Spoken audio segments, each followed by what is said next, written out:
तुझ काय ओ सावळिया मी काया तरी हो.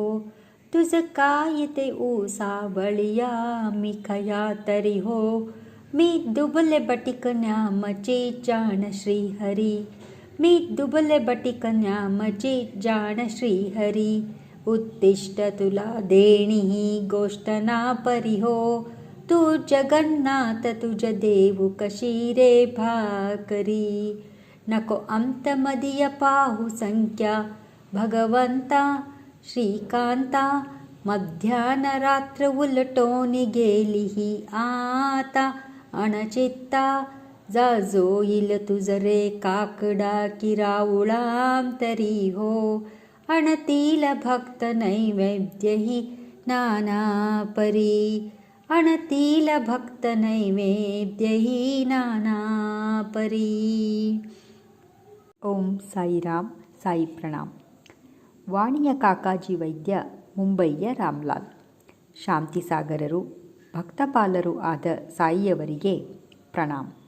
ಅವರ ದರ್ಶನ ಮಾತ್ರದಿಂದಲೇ ಸಂಸಾರ ಸಾಗರದ ಹೆದರಿಕೆಯು ನಾಶವಾಗಿ ನಮ್ಮ ವಿಪತ್ತುಗಳೆಲ್ಲವೂ ದೂರವಾಗುತ್ತವೆ. ಅವರು ಮೂಲತಃ ನಿರ್ಗುಣರು. ಭಕ್ತರಿಗೋಸ್ಕರವಾಗಿ ಅವರು ರೂಪ ತಾಳಿದರು. ತಮ್ಮ ಭಕ್ತರಿಗೆ ಆತ್ಮಜ್ಞಾನವನ್ನು ಕೊಡುವುದೇ ಸಂತರ ಧ್ಯೇಯ. ಆದರೆ ಸಾಯಿಬಾಬಾ ಅವರಿಗೆ ಈ ಧ್ಯೇಯ ಸ್ವಾಭಾವಿಕವಾಗಿಯೇ ಇದ್ದಿತ್ತು.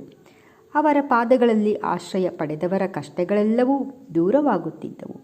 ಅನೇಕರು ಬಾಬಾ ಅವರನ್ನು ಸ್ಮರಿಸಿಕೊಂಡು ಅನೇಕ ಕಡೆಗಳಿಂದ ಬಂದು ಅವರ ಸಮ್ಮುಖದಲ್ಲಿ ಧರ್ಮಗ್ರಂಥಗಳನ್ನು ಪಾರಾಯಣ ಮಾಡುತ್ತಿದ್ದರು. ಗಾಯತ್ರಿ ಮಂತ್ರವನ್ನು ಜಪಿಸುತ್ತಿದ್ದರು. ಗುಣಹೀನರಾದ ನಮಗೆ ಭಕ್ತಿಯೇ ಗೊತ್ತಿರುವುದಿಲ್ಲ.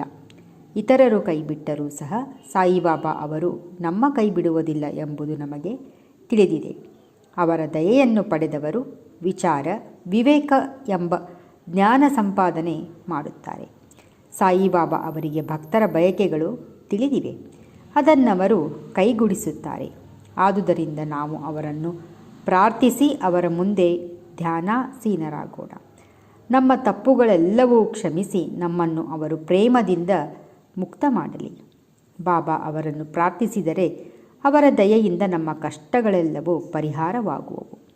ದಯಾಸಾಗರರಾದ ಶ್ರೀ ಸಾಯಿಬಾಬಾ ತಮ್ಮನ್ನು ಅನುಗ್ರಹಿಸಿದರ ಫಲವೇ ಶ್ರೀ ಸಾಯಿ ಸಚ್ಚರಿತೆ ಎಂದು ಹೇಳಿದ್ದಾರೆ ಶ್ರೀ ಹೇಮಾಡ ಪಂತ.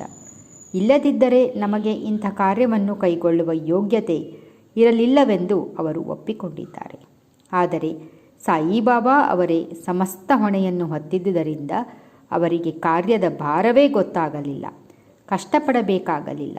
ಶಕ್ತಿಯುತವಾದ ಜ್ಞಾನ ಜ್ಯೋತಿಯು ನುಡಿ ಮತ್ತು ಲೇಖನಿಯನ್ನು ಪ್ರೇರೇಪಿಸುತ್ತಿರುವಾಗ ಅನುಮಾನಕ್ಕೆ ಆಸ್ಪದವಿಲ್ಲ.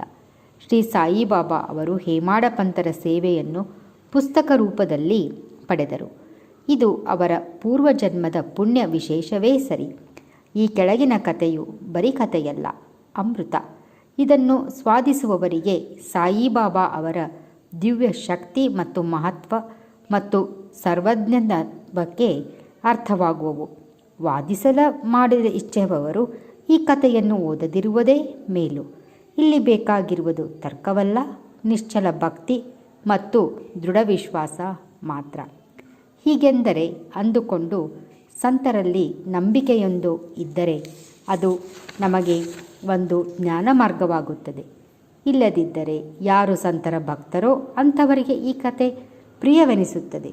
ಇಲ್ಲವಾದಲ್ಲಿ ಈ ಕಥೆಗಳು ಇತರರಿಗೆ ಕಟ್ಟುಕತೆಯಂತೆ ತೋರುತ್ತದೆ. ಓಂ ಸಾಯಿರಾಮ್ ಸಾಯಿ ಪ್ರಣಾಮ್.